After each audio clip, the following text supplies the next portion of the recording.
જીવતર તારું, જીવતર તારું, તારા માર્ગનો એકલ પ્રવાસી હું, મારી નદીનો તું સાગર. વૃષ્ટિ તો સૌથી ફેવરિટ મારો એક સોંગ છે. હા. એ સોંગ તમારે પ્લે કરવાનું છે. હા, ગાઓ. હા. યમુનામાં પાણી ગયા તારે કાનાને જોયા, યમુનાના પાણી ગયા તારે કાનાને જોયા, એની અમને લાગી માયા રે, સુધ બુધ ખોયા, પીળા રે પીતાંબર પહેર્યા અમારા મનડાને હર્યા, પીળા રે પીતાંબર પહેર્યા અમારા મનડાને હર્યા, અમારા કાળજ કોર્યા રે કાનાને જોયા.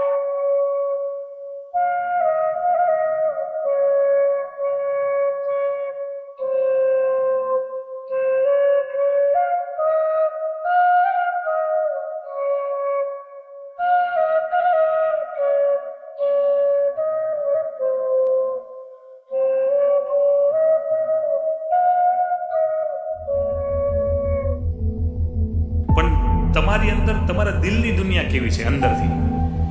એમ તો મેં ગાન શરૂઆત કરી ત્યારે એમ પેલું ગીત એક હતું. હું તો એટલું જ કહેવા માંગીશ કે આપણે કોઈ દિવસ હાર ન માનવી જોઈએ.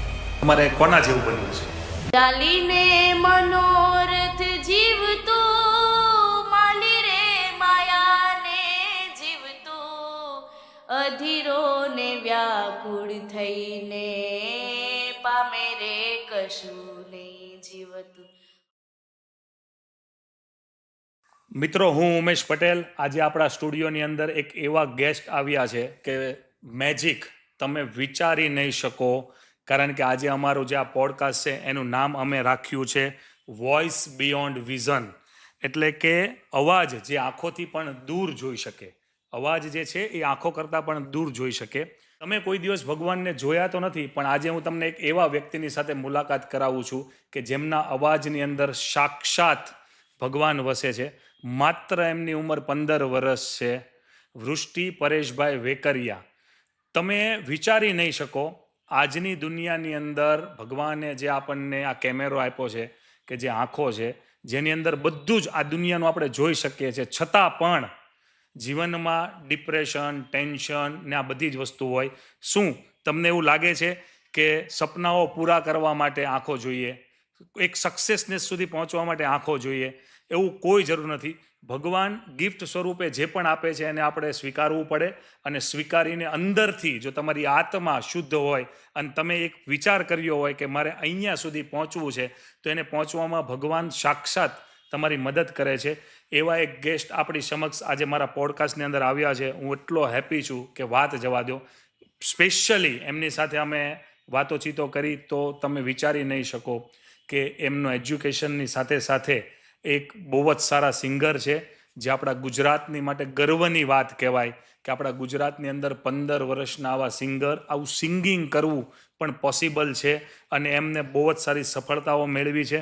પ્લસ સાથે સાથે એમને એક બહુ સારી મિમિક્રી આવડે છે કે જે આજના હરેક ગુજરાતીઓ જ્યારે જમવા બેસે ત્યારે લગભગ પ્લે કરીને બેસતા હશે. હું ને મારા વાઈફ તો બેસીએ જ છીએ. તારક મહેતા કા ઉલ્ટા ચશ્મા, એમાં જે દયા ભાભીની મિમિક્રી એમને આવડે છે, ઓસમ. તમને એમ લાગશે કે વાવ. તો હું એમનો ઇન્ટ્રોડક્શન તમને આપું. એમનું નામ છે વૃષ્ટિ પરેશભાઈ વેકરિયા. અમુક શબ્દો એમના મોઢેથી. વૃષ્ટિ, પ્લીઝ. મારું નામ વૃષ્ટિ પરેશભાઈ વેકરિયા છે અને હું હાલમાં ધોરણ 10માં અભ્યાસ કરું છું. મારું ગામ જુનાગઢ જિલ્લામાં આવેલ ચોરવાડી ગામ છે અને હું અત્યારે હાલમાં અંધજન શાળામાં અભ્યાસ કરું છું. અને મેં હમણાં 1.5-2 વર્ષમાં 100+ પ્રોગ્રામ કર્યા છે ભજન સંતવાણી ગરબાના. અને ધોરણ 8માં મેં 2 વર્ષ પહેલાં ધોરણ 8માં મેં મારો ગુજરાતમાં પહેલો નંબર આવ્યો હતો એજ્યુકેશનમાં. અને હાલમાં 10મામાં હું લેપટોપ દ્વારા બોર્ડની એક્ઝામ આપવાની છું. Yes definitely. બહુ સરસ, ખૂબ સરસ. વૃષ્ટિ, આપણે જેમ કે આજે હું છું, હું તમને ફીલ કરાવું. તમે જે ચેર પર બેઠા છો એની સામે માઇક છે, હું તમારી સામે બેઠો છું. મારી સાથે એક નેમિશભાઈ કરીને છે, પછી એક કિશનભાઈ કરીને છે, મારા વાઈફ છે જે કૃષ્ણા છે જે મારી સાથે જ છે, પછી એક કિશુ કરીને છે, એ છે તમારા ફાધર અહીંયા ઉપસ્થિત છે આ પોડકાસ્ટ સ્ટુડિયોની અંદર. હું તમને એક એવો સવાલ પૂછવા માગું છું કે આખી દુનિયાને જે આપણે જોઈ શકીએ, બરાબર, નજરથી, પણ તમારી અંદર તમારા દિલની દુનિયા કેવી છે અંદરથી? મારી દુનિયા ખૂબ જ વિશાળ છે ને હું મારી દુનિયામાં ખૂબ જ ખુશ છું. ભલે મને ભગવાને આંખો નથી આપી પણ હું અંતરની દ્રષ્ટિથી બધું જ ફીલ કરી શકું છું. ફીલ કરી શકું. હા. એટલે બહુ સરસ વાત છે. ગીત, તમે જે આ સિંગિંગમાં છો અત્યારે, ગીત તમારા માટે શોખ છે કે શ્વાસ છે? મારા માટે ગીત તો એક મારો શોખ છે. ઓકે. અને સાથે સાથે તમારા શ્વાસ અને આત્માનું મિલન થાય, એનાથી પછી તમે એને સૂરમાં કાઢી શકો છો એ પ્રમાણે. ખૂબ સરસ. આ સૌથી પહેલી વાર તમે જ્યારે ગાવાની શરૂઆત કરી, તમે સૌથી પહેલા જ્યારે ગાવાની શરૂઆત કરી ત્યારે કયું એવું ગીત હતું જે તમને યાદ હોય, પહેલું ગીત સ્ટાર્ટિંગમાં? એમ તો મેં ગાવાની શરૂઆત કરી ત્યારે પહેલું ગીત એક હતું. હું જ્યારે નાની હતી ત્યારે મારા દાદી સાથે સત્સંગમાં જતી, ત્યાં એક ગીત હું ગાતી, કાનુડા તું મારે ઘરે આવ. આવડે છે તમને અત્યારે? ઓકે, એક ગાવ ને. ઓ કાનુડા તું મારે ઘેરે આવ કે મારું ઘર પેલું છે, કાનુડા તું મારે ઘેરે આવ કે મારું ઘર પેલું છે, મારે ઘેરે માખણ મિશ્રી રોજ રોજ સામગ્રી ધરાય કે મારું ઘર પેલું છે. ખૂબ સરસ, ખૂબ સરસ.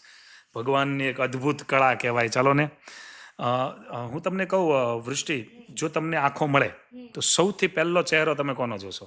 જો મને આંખો મળે તો હું સૌથી પહેલો ચહેરો મારા ફેમિલી, મારા માતા પિતા અને મારા ભાઈનો જોવા માંગુ છું. તમને આટલો બધો સપોર્ટ કર્યો છે ફેમિલીની અંદર કે વાહ ભાઈ વાહ. હું મળ્યો તમારા ફાધરને, એમના ચહેરા ઉપર જે નૂર છે, એમની જે પોઝિટિવ વાઇબ્સ છે, એ બધા જ ગુણો, એ બધા જ સંસ્કાર તમારામાં છે.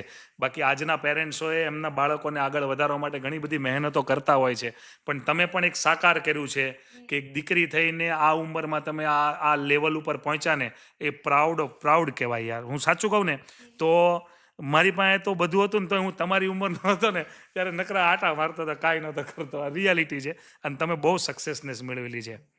તમે એવા લોકોને શું કહેવા માગશો કે દુનિયાની અંદર ભગવાને એમને બધું જ આપ્યું છે, જેમને બધી જ વસ્તુ સ્વસ્થ છે, સારી રીતે છે, છતાં પણ એ લોકો ટેન્શનમાં હોય, ડિપ્રેશનમાં હોય, ઘણી વખત એવા ડિપ્રેશનમાં આવીને કોઈક એવા પગલાઓ ઉઠાવી લે છે કે જેને એમ લાગે છે કે ભગવાને બધાને બધું જ આપ્યું છે પણ મને કાંઈ નથી આપ્યું, હોવા છતાં પણ. તો તમે આવા લોકોને શું મેસેજ આપવા માંગો છો?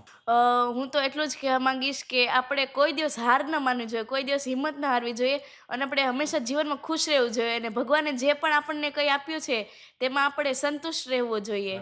ખૂબ સરસ વાત છે, કારણ કે સૌથી મોટી તે દેન ભગવાનની છે, એને વિચારીને જ આપ્યું હશે. સંગીતની દુનિયાની અંદર તમારું સપનું શું છે? સંગીતની દુનિયાની અંદર મારો ગોલ એ છે કે હું આગળ જઈને ખૂબ કલાકાર બનવા માંગુ છું અને મારા માતા પિતા અને મારા પરિવારનું નામ રોશન કરવા માંગુ છું. તમારે કોના જેવું બનવું છે? મારે તો એમ તો આઈડલ હશે ને કોઈક, કે કેમ ઐશ્વર્યા મજમુદાર, પછી કિંજલ દવે, કે આ તેમ કોના જેવું બનવું છે? ગુજરાતી ગીત મને બહુ ગમે છે તો તેમાં હું કીર્તિદાન ગઢવી જેવી બનવા માંગુ છું. તમે વૃષ્ટિ અત્યારે કેટલા 15 વર્ષના હશો? યસ. તમે સ્ટડી કરો છો? 15 વર્ષની ઉંમર છે. આજથી 10 વર્ષ પછી, એટલે કે તમે જ્યારે 25 વર્ષના થશો ત્યારે ખુદને તમે કયા લેવલ ઉપર માગો છો જોવા માટે? જ્યારે આજથી 10 વર્ષ પછી હું ખુદને એકદમ આત્મનિર્ભર રીતે જોવા, હું કોઈના પર આધાર રાખવા નથી માંગતી, હું મારી રીતે પગભર થવા માંગુ છું. પછી સમજો કે ભગવાનની એવી કૃપા રહેશે જ તે, અને મારા પોતાના ભગવાનની એવી પ્રાર્થના છે કે ખૂબ તમે આગળ વધો, ખૂબ તમે પ્રગતિ કરો અને ગુજરાતમાં એક તમારા અવાજથી આખું ગુજરાત ઓળખાય. તો જ્યારે તમે એક એટલી બધી નામનાઓ મેળવી લેશો પછી તમે શું કરવા માગો છો? કોની એવી મદદ કરવા માગો છો? શું એવું કરવા માગો છો? હું આગળ જઈને મારા જેવા દિવ્યાંગ ભાઈ બહેનોની મદદ કરવા માંગુ છું અને તેમને પોતાના પગભર બનાવવા માંગુ છું. કે જેમને પણ એવા સપોર્ટની જરૂર હશે એમને તમે સપોર્ટ આપશો. હા. તમારું જીવન છે એની ઉપર કદાચ કોઈક દિવસ કોઈક મૂવી બને, ફિલ્મ બને, તેનું નામ શું હોવું જોઈએ? આગળ જતા મારી લાઈફ પર કોઈ પણ મૂવી બને તો મારી દ્રષ્ટિએ દેખાતી દુનિયા એવું નામ આપવા માંગુ છું. એટલે કે મારી દ્રષ્ટિએ દેખાતી દુનિયા. હમ. વૃષ્ટિ, અમને બધાને આંખો છે છતાં પણ ઘણીવાર અમે ભટકી જઈએ છીએ અને તમે તો વગર આંખોએ પણ તમારો રસ્તો શોધી લીધો સિંગિંગની દુનિયા કે મારે દુનિયામાં ક્યાં આગળ વધવાનું છે. તો અમારી જેવા જે ભટકેલા લોકો હોય એમને તમે શું મેસેજ આપવા માટે માગો?